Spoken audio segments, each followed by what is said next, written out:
दोस्तों, क्रिप्टो वालों के लिए बहुत बुरी खबर, या मैं कहूं जो लोग क्रिप्टो में इन्वेस्टमेंट कर चुके हैं, करने वाले हैं, या कोई आपने एक्सचेंज डाउनलोड करा हुआ है, तो अब इनकम टैक्स डिपार्टमेंट ने बैक डेट से एक्सचेंज से आपकी इंफॉर्मेशन मांगी है। कैसे? नोटिफिकेशन आई है नई 19/2026 5 मार्च 2026 की डेट की है, लेकिन उसमें कहा गया है कि हमें 1 जनवरी 26 से इंफॉर्मेशन दो। 3 नए रूल हैं जो अमेंड हुए हैं। Rule 114F, 114G and 114H ये रूल है, जिसमें जो एक्सचेंज हैं उनको कहा गया है कि हमें सारी चीजें प्रोवाइड कराओ और हम बताएंगे कि इस देश के अंदर क्रिप्टो ट्रेडिंग कितना नुकसानदायक हो सकता है। क्या क्या इंफॉर्मेशन शेयर हुई है, कौन कौन शेयर करेगा, बाइनेंस वालों को क्या होगा, P2P करते हो, बहुत सारी चीजें आज की वीडियो मिलेंगी। इंडिया के इकलौते प्रैक्टिकल चैनल एक्सपर्ट सी सचिन पे। और मैं जो लिमिट है ना, प्रॉपर्टी की है, आपकी कैश की है, सेविंग की, कई सारी वीडियो ऑलरेडी अपलोड कर चुका हूँ डिस्क्रिप्शन बॉक्स में। इस वीडियो को भी आखिर तक देखिएगा कि क्या चेंजेस आया और किन चीज़ों का आप ध्यान रखना है क्रिप्टो में। आपको लगता है कि मेरा एक्सचेंज डिसेंट्रलाइज है, लेकिन आप भूल गए हो कि इनकम टैक्स सेंट्रलाइज है। थोड़ा चीज ध्यान रखो। क्या आया रूल 114F में, हर एक रूल को बता रहा हूँ क्या क्या आया। अब उन्होंने बोल दिया कि फाइनेंशियल एसेट्स, वहां पे एक दोस्तों जो रूल 114F है पहले का ही है, उसमें अमेंडमेंट कर दी गई है। वहां पे फाइनेंशियल एसेट्स वर्ड था, तो वहां पे लिखा हुआ कि कौन कौन सी फाइनेंशियल एसेट्स की रिपोर्टिंग करनी पड़ती है, वहां पे क्रिप्टो नहीं था। अब उन्होंने ऐड कर दिया है कि किसी भी तरह का इंटरेस्ट होगा क्रिप्टो के एसेट्स में, वो फाइनेंशियल एसेट्स माना जाएगा, यानी कि डेफिनेशन में ऐड कर लिया है। जब डेफिनेशन में ऐड होती है कोई चीज तो उसकी रिपोर्टिंग भी होगी, अगले दिन बताऊंगा। तो क्या क्या ऐड कर लिया उन्होंने कि ये कोई इंटरेस्ट है क्रिप्टो में, तो यानी कि 2 नंबर वाले जो काम करते हैं, कोड लेते हैं 882 डिजिट का, P2P चल रहा है, सब एसेट्स में आ गया। कोई फ्यूचर कॉन्ट्रैक्ट है क्रिप्टो में, वो भी फाइनेंशियल एसेट्स में आ गया। ऑप्शन कर रहे हैं आप क्रिप्टो में, वो भी आ गया। फॉरवर्ड कॉन्ट्रैक्ट्स हैं क्रिप्टो में, वो भी फाइनेंशियल एसेट्स में आ गए, डेफिनेशन में ऐड कर लिया गया है। अब डेफिनेशन में ऐड करने से क्या हुआ, रूल 114F में जब ऐड कर लिया दोस्तों बहुत तगड़ा बाउंस बैक होगा। ये क्रिप्टो में बहुत लोग ट्रेडिंग करते हैं, मैं जानता हूं, कोई रिकॉर्ड मेंटेन नहीं करता, इस एक्सचेंज से उस एक्सचेंज को दिए जा रहे हो, पता ही नहीं मैं किसको बेच रहा हूं किसको सेल कर रहा हूं। सबसे गंदी चीज है ये, कोई रिकॉर्ड मेंटेन नहीं है। साथ में रूल 114G के अंदर अमेंडमेंट आई है। क्या आई है? फाइनेंशियल इंस्टीट्यूशन रिपोर्ट करेंगे, पहले फाइनेंशियल एसेट बन गई, फाइनेंशियल एसेट्स को रिपोर्ट करेंगे। क्या क्या रिपोर्ट करेंगे? क्रिप्टो रिलेटेड अकाउंट्स, यानी कि कितने आपके पास, जैसे आपका कोई भी क्रिप्टो कुछ भी हो, आप ये मत सोचना कि भैया मेरा सेफ हूं, में मेरा वहां है, मेरा वहां है, ध्यान रखना, अभी बताऊंगा आगे। बस एक चीज की छूट दी उन्होंने, reportable other than US account. Other than US account है, बताऊंगा क्या है इसका मतलब, कि यूएस अकाउंट को छेड़ा क्यों उन्होंने, समझना। क्रिप्टो रिलेटेड अकाउंट्स, यानी कि आपकी पूरी केवाईसी, किसने खोला, कब खोला, कितने से इन्वेस्टमेंट करी, कौन सी बैंक से इन्वेस्टमेंट करी, वो सब। अकाउंट होल्डर डिटेल्स, पूरी डिटेल जाएगी, कब पैदा हुआ, उसका ब्लड ग्रुप क्या है, उसकी कितनी गर्लफ्रेंड है, कितनी शादी हो गई है, कहाँ रह रहा है, कैसे रह रहा है, जी रहा है, मर रहा है, उसका खाने के पैसे है कि नहीं, जो चाहता डिपार्टमेंट सब मांगना चाहता है।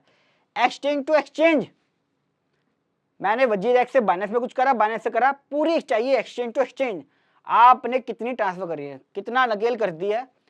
क्रिप्टो के अंदर पहले रूल आया कि भैया हम सेट ऑफ नहीं देंगे, लॉस को अलाउ नहीं करेंगे, मतलब इतना रिस्ट्रिक्शन हो गई है इस पर, बैन नहीं करते, वो सिगरेट की तरह है, इसे पीने से आपकी जान जा सकती है, लेकिन रेवेन्यू हर साल बढ़ता है उससे। वेदर सेल्फ सर्टिफिकेशन, ये भी देंगे। कई केसेस के अंदर क्रिप्टो जो परचेज कर रहा है, सेल कर रहा है, किसी का एक्सचेंज है, केवाईसी किसी और की होती थी, सब चलता था, बैंक अकाउंट किसी और का था, अब सब बंद। ये चीज चाहिए होगी। ज्वाइंट अकाउंट डिटेल्स, किसी भी क्रिप्टो के अंदर अगर ज्वाइंट की ओनरशिप है उसकी डिटेल भी जाएगी, यानी कि मैंने एक वॉलेट से अपना बनाया, क्रिएट करा, मैंने ये अकाउंट अटैच कर लिया, इससे मैं ट्रेडिंग कर ली, फिर मैंने अपनी वाइफ का अकाउंट अटैच कर लिया, उसे ट्रेडिंग कर ली, दोनों डिटेल शेयर होंगी। यानी कि अगर आपने केवाईसी किसी और नाम से कराई और बैंक अकाउंट किसी और का यूज करा तो गई भैंस पानी में। Controlling person of entity holding crypto, ये भी बड़ा इंपॉर्टेंट दोस्तों। कुछ एक्सचेंज में ऐसा होता है कि वॉलेट किसी और का है, कंट्रोलिंग कोई और कर रहा है, उस केस में भी रिपोर्टिंग करनी पड़ेगी। कई सारे बड़े बड़े बिग हाउस हैं जो लोगों का पैसा लेके क्रिप्टो में लगाते हैं और उसको मैनेज करते हैं। यहां पे उसकी कंट्रोलिंग बतानी है कि इसमें कंट्रोल कौन कर रहा है। वाइफ का बैंक अकाउंट है, मेरी क्रिप्टो की केवाईसी है, मैं कंट्रोल कर रहा हूं, इसका मतलब ये चीज है। पूरी केवाईसी प्लस में इन्वेस्टमेंट का अमाउंट रिपोर्ट होगा ट्रांजैक्शंस वाइज। जैसे आपने अपने टीआईएस में देखा होगा, आपकी प्रॉपर्टी की डिटेल आती थी 30 लाख से ऊपर, कैश जमा है वो आता था, एफडी का अमाउंट है वो आता था, शेयर मार्केट की सेल परचेज आती थी, लॉन्ग टर्म शॉर्ट टर्म। तो उसी तरीके से अब ये भी आपके टीआईएस में दिखाई देगी और फिर वो होगा आईटीआर से मैच। आईटीआर से मैच होने के बाद क्या होगा, मैच किसी का होता ही नहीं आज की डेट में।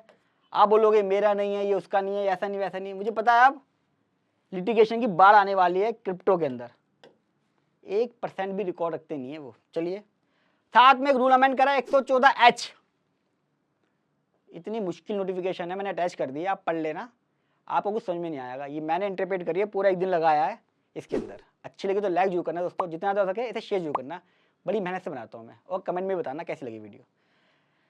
क्या लिखा, बड़े हंसी आई पढ़ के, जो हम इंफॉर्मेशन कलेक्ट कर रहे हैं about crypto transactions will be used, ये यूज की जाएगी only for tax administration, tax के लिए कर रहे हैं हम, नॉट फॉर अदर पर्पज। ये लिखा हुआ है कि हम किसी और चीज के लिए यूज नहीं कर रहे। भाई और चीज क्या करोगे तुम, मेरी जान ले लोगे? तुम टैक्स तो चाहते हो मेरे से, टैक्स की डिमांड निकालोगे, रिकवरी करोगे, पूछोगे तूने क्रिप्टो करी, तेरे पास इन्वेस्टमेंट कहाँ से आई, कॉस्ट कहाँ से आई, बहुत सारी चीजें इसके अंदर आती हैं।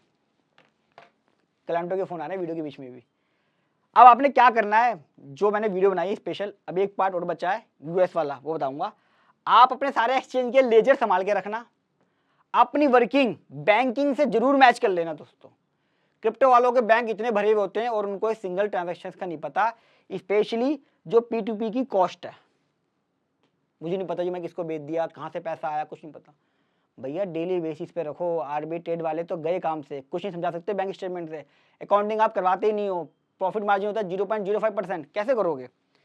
केवाईसी जरूर रखें कि आपने क्या केवाईसी अपलोड करी है वहाँ पे, ताकि आप प्रूफ कर सकें, और अपनी आईटीआर प्रोफेशनल से भरवाएं, ऑनलाइन ना भरवाएं, पूरी अपनी कंपटीशन बनाएं, अपने बैंक को रिकनसाइल करके रखें, सारी चीज़ें रखेंगे तो बच गए, अदरवाइज जैसे अंग्रेज देश छोड़ के भाग गए ऐसे आपको भी भागना पड़ेगा।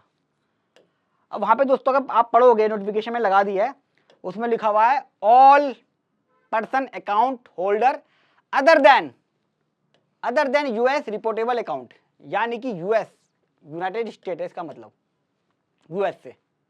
इसका क्या मतलब, उन्होंने यूएस को क्यों छोड़ दिया? क्या यूएस वाले बच गए या यूएस में जो एक्सचेंज है वो बच गए? मैं बता देता हूं आपको, account holder US person then no reporting, यानी कि जो यूएस के जो दोस्तों लोग होते हैं ना, जितने भी लोग हैं, अगर उसकी इंडिया में कोई है वजीर एक्स के अंदर किसी तरह की कोई रिपोर्टिंग है क्रिप्टो के अंदर, वो रिपोर्ट नहीं करनी है। वो क्यों नहीं करनी है? इसका रीजन है फटका।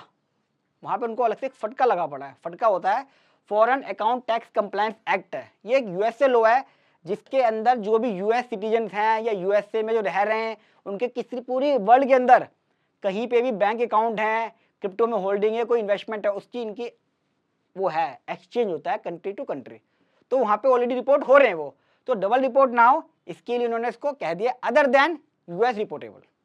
तो ये क्लैरिटी आपको आ गई है। अब फॉरेन एक्सचेंज की रिपोर्टिंग, मेरी वीडियो सारी प्रैक्टिकल होती है दोस्तों, मैं सब चीज बताता हूँ। अब बाइनेंस है, डिसेंट्रलाइज है, क्या रिपोर्ट होगा इसका?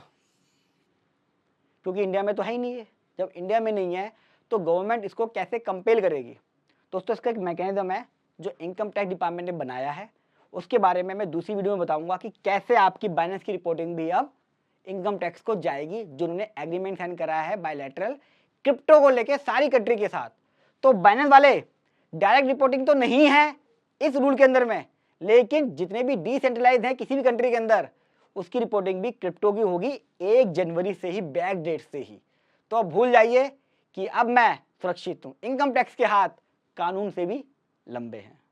दोस्तों क्रिप्टो को लेकर 3-4 टॉपिक और भी हैं, जैसे मैंने बताया है टैक्सेशन, इनकम टैक्स असेसमेंट, काफ़ी सारी चीज़ें, तो मैं उस पर लगातार टॉपिक पे वीडियो डालूंगा, आप वीडियो देख सकें। इसके लिए चैनल को सब्सक्राइब कर लें, और जो फर्स्ट टाइम आ रहे हैं वो भी सब्सक्राइब कर लें, क्योंकि ये है इंडिया का इकलौता प्रैक्टिकल चैनल एक्सपर्ट सी सचिन। और दोस्तों जितना ज़्यादा हो सके वीडियो को अपने ग्रुप में सब जगह शेयर करें, अच्छी लगी तो लाइक करें, और दोस्तों आऊँगा अगली वीडियो के लिए, तब तक नमस्कार।